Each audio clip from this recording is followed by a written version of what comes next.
Howdy, partners. Welcome back to PWTRELYNEWS with your host, Mosey Along.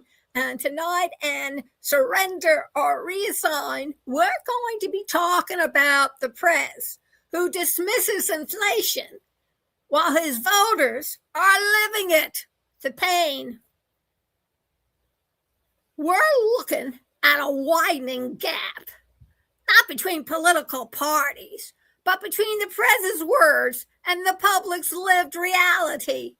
Because while the PREZ continues to downplay inflation, Americans, including many who voted for him, are feeling the squeeze every time they walk into a store, go to the gas station, or pay their utility bills, not to mention insurance, car repairs, and the like.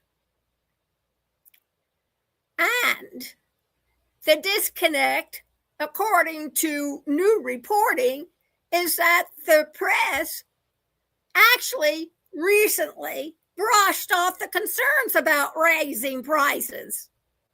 But the data tells a different story. A list of everyday products shows significant cost increases, and those aren't luxury items. You have to excuse me. I have these little fruit flies flying around, and they sort of drive my antlers crazy. Okay, these are the basics, the things the family buy every week. And here's the key point. The people feeling most are the same people who helped put him into office, like the farmers and the ranchers and a few diehards. What's getting more expensive? Well, we highlight 7 categories with the steepest increases. Groceries, staples like bread, eggs, and produce have climbed sharply. Household goods, cleaning supplies, paper products, and personal care items. Energy-related products, gasoline, and home heating costs remain volatile, which means they're constantly in a state of flux of changing.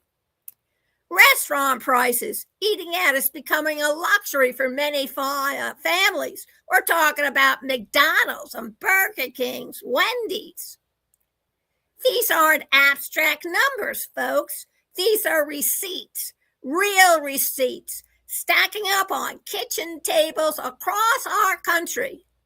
And for the many voters, inflation isn't a choice. It isn't a chart. You got to choose between groceries or gas, prescriptions or utilities, repairs or postponements.